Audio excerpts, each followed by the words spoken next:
5 balls to watch is now. So, Caleb, who is number 1 on your list? Okay, number 5. We do countdowns, Dave. Number 5. Well, the first you would mention, number 5 on your list. Sorry. Yeah. All right, so number 5 is Dylan Samson. Florida's middle of the pack in yards allowed per carry at 3.94. So that's 66 nationally to be exact.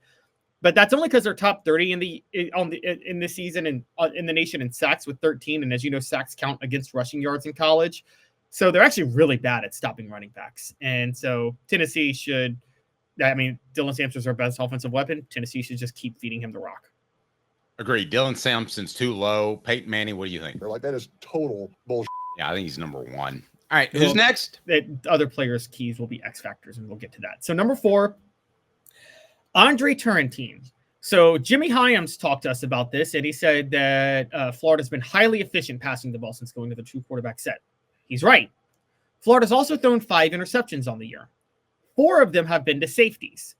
All of this coming together and what they're doing with the alternating quarterbacks and the mobility of DJ Lagway puts a lot of pressure on the safety specifically.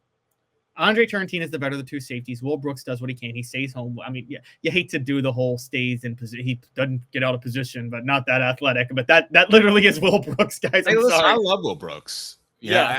I've got no issue with Will Brooks. I mean, there's nothing wrong with staying at home as a safety, and he brings the wood every time. I think we underestimated Will Brooks in preseason, and I think he's been a really good player. No, I agree. I agree. But in terms of who's going to be able to make the plays in this game, the pressure is going to be on Andre Turrentine, and he's got to be the one to step up to make the plays as the free safety. So I think Andre Turrentine is the most important player in the secondary. All right. Caleb, who's next? All right, number 3 had a really, really, really bad game last week, but he's got to step up this week.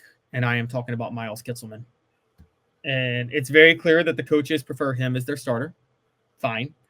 Florida's elite pass rush against these tackles is going to give it's once again, Nico's not going to have the time he needs to throw the ball.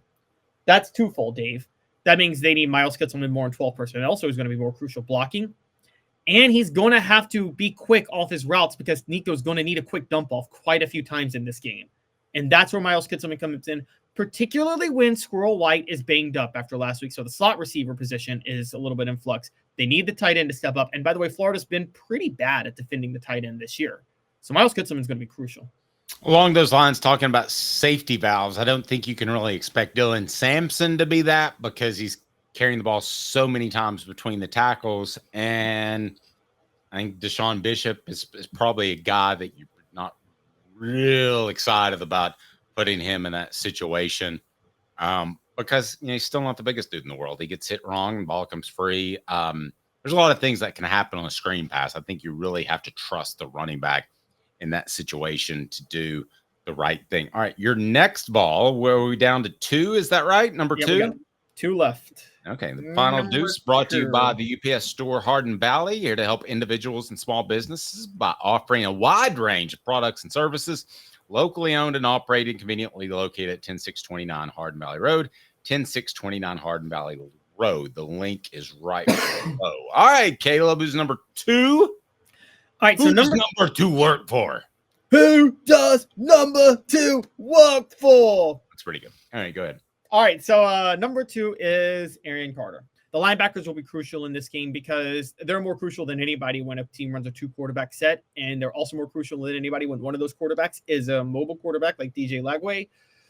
So Keenan Peely staying at home is crucial, but the more pressure's on Arion Carter because, again, part of this type of game plan against Florida needs to be the defense making plays, and Arion Carter is going to be the one that has to make the big plays.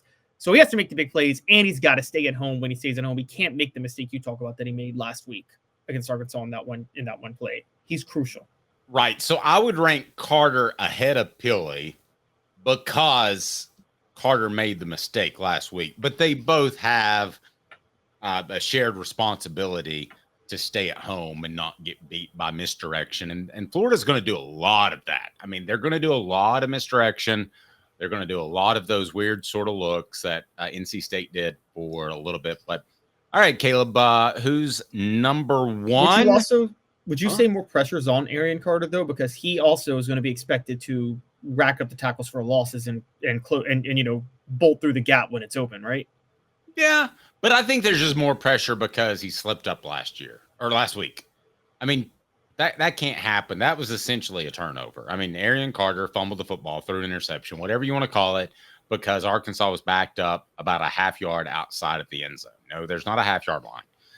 But he was, that's you got to stop them at that point, and the whole game may change, Caleb. So that was if you remember the pass I'm talking about. I know exactly which one you're talking about. He dropped into coverage instead of covering the flats. That was inexcusable. And to me, stunning, because I think has one of the highest IQs on the entire team.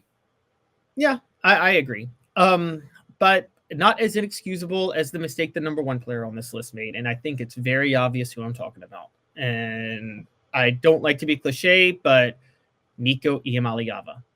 Florida's defense is coming to town. It's a bad defense. Florida's coming to town. They're Florida. They've cursed Tennessee. Tennessee is coming off a tough loss because Nico made inexcusable mistakes at the end of the game. The pressure's on him here. And Dave, here's something interesting for you.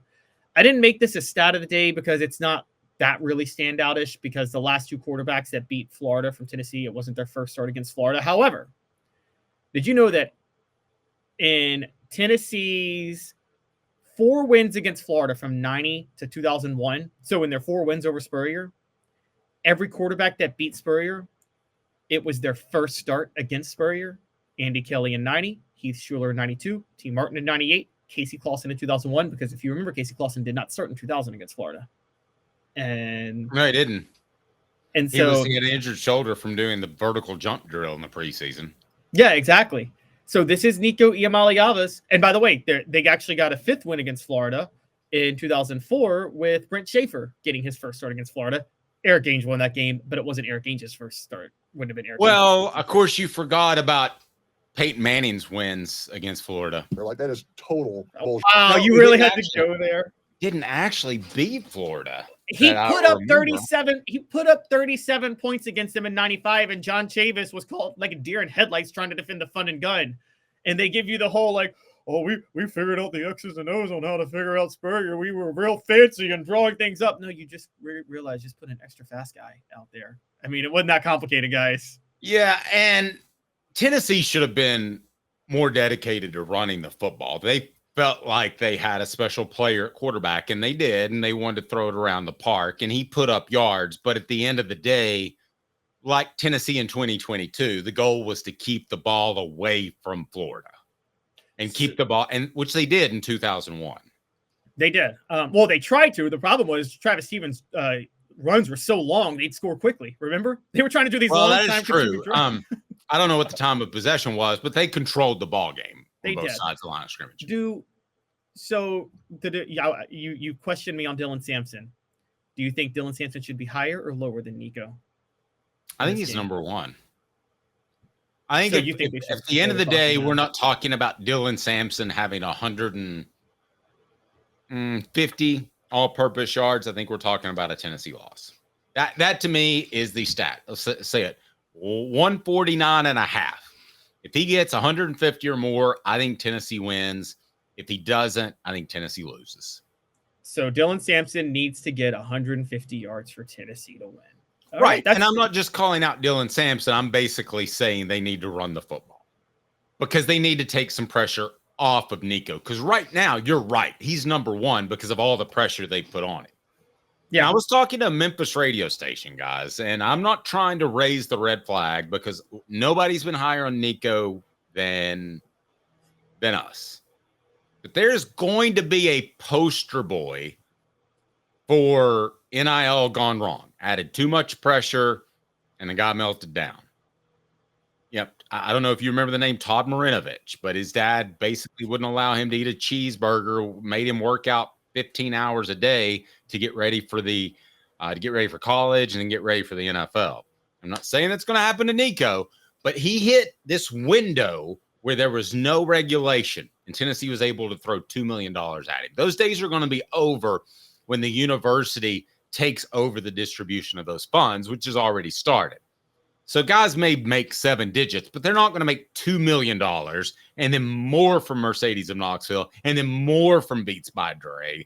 I mean, That's not going to happen. So right now, I think there's real concern that he could be caught in that weird time frame in which there was no regulation and he made a ton of money. People hold him to too high of a standard. He feels the pressure. And he's not the only one out there.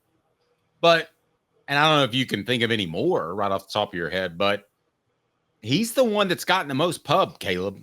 I mean, the pressure on him, nobody's going to feel sorry for him because he's bringing over $2 million, easily over $2 million a year home. So I don't feel sorry for him, but I can empathize, not sympathize, because he knows he's not. He's the guy. He's also the guy who took out the NCAA. So I mean, it's going to hit him pretty hard. Yeah. Agree. I agree with all that. And it's not fair. And I don't want anything bad to happen to a young man, even if he happens to be a millionaire.